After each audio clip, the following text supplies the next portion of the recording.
శివాజీ రాజా ఈ పేరు గురించి పరిచయాలు ప్రత్యేకంగా అవసరం లేదు. ముఖ్యంగా అమృతం సీరియల్తో భారీ పాపులారిటీని సొంతం చేసుకున్న ఈయన తెలుగు సినిమా నటుడు కూడా. 1985లో సినీ రంగ ప్రవేశం చేసిన ఈయన దాదాపు 260కి పైగా చిత్రాలలో నటించి మెప్పించారు. ఎంవి రఘు దర్శకత్వంలో గొల్లపూడి రాసిన కళ్ళు అనే నాటిక ఆధారంగా రూపొందిన కళ్ళు అనే చిత్రంతో నటుడిగా గుర్తింపు తెచ్చుకున్న శివాజీ రాజా ఈ ప్రయోగాత్మక చిత్రం ద్వారా ఉత్తమ నూతన నటుడిగా నంది అవార్డు అందుకున్నారు. ఇక తర్వాత సిసింద్రి, శంకర్ దాదా ఎంబీబీఎస్, ఘటోత్కచుడు, పెళ్లి సందడి, మురారి వంటి ఎన్నో చెప్పుకోదగ్గ చిత్రాలలో నటించి మెప్పించారు. ఇక అమృతం సీరియల్లో కొన్ని ఎపిసోడ్లలో ప్రధాన పాత్ర పోషించిన ఈయన మరో టీవీ ఛానల్లో కొంతకాలం పాటు ప్రసారమైన సంబరాల రాంబాబు అనే సీరియల్లో కూడా నటించారు. ఇక ప్రస్తుతం సినిమా రంగంతో పాటు టీవీ రంగంలో కూడా కొనసాగుతున్నారు. ఇదిలా ఉండగా తాజాగా ఒక ఇంటర్వ్యూలో పాల్గొన్న శివాజీ రాజా ప్రముఖ నిర్మాత, నటుడు, కమేడియన్ బండ్ల గణేష్ గురించి చేసిన కామెంట్లు సోషల్ మీడియాలో వైరల్గా మారుతున్నాయి. శివాజీ రాజా మాట్లాడుతూ, ప్రతి ఒక్కరిపైన ఏదో ఒక అభిప్రాయం ఉంటుంది.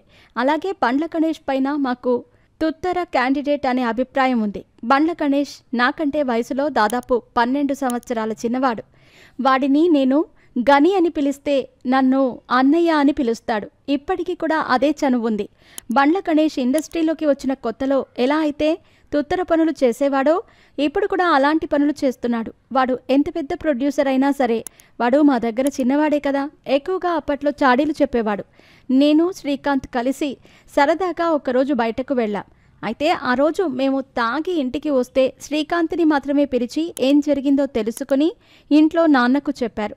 ఇక ఆ నిజం మాకు తెలిసి ఒకరోజు కర్ర తీసుకుని మరీ బండ్ల గణేష్ను గదిలో వేసి చితకబాదాను. అప్పట్లో ఇలాంటివి వాడు ఎన్నో చేసేవాడు. ముఖ్యంగా వాడి గురించి కాకుండా పక్క వాళ్ల గురించి తెలుసుకోవటానికి ఎక్కువగా ప్రయత్నం చేస్తూ ఉంటాడు. అన్ని విషయాలలో తుత్తర ఎక్కువగా అంటూ బండ్ల గణేష్పై కామెంట్ చేశాడు శివాజీ రాజా. అందుకే వాడు తుత్తర క్యాండిడేట్ అని, వాడితో జాగ్రత్తగా ఉండాలని అనుకుంటూ ఉండేవాడిని. అయితే ఒకరోజు వాడు చేసిన పనికి వాడిపైన నా అభిప్రాయం మారిపోయింది. నేను చేయాలనుకున్న పనిని వాడు చేసి చూపించాడు. ఒక నేపాలీ అమ్మాయిని దత్తత తీసుకుని మంచి మనసు చాటుకున్నాడు. సమయం దొరికితే చాలు ఆ అమ్మాయితో ఎక్కువగా సమయాన్ని కేటాయిస్తూ ఆ పాప కోసమే ఎన్నో త్యాగాలు కూడా చేశాడు. ఇక వాడి మంచి మనసుకు ఎవరైనా సరే ఫిదా అవ్వాల్సిందే అంటూ బండ్ల గణేష్ క్యారెక్టర్తో పాటు మంచి వ్యక్తిత్వంపై కూడా కామెంట్ చేశారు శివాజీ రాజా. ప్రస్తుతం ఈయన చేసిన కామెంట్స్ సోషల్ మీడియాలో వైరల్గా మారుతున్నాయి.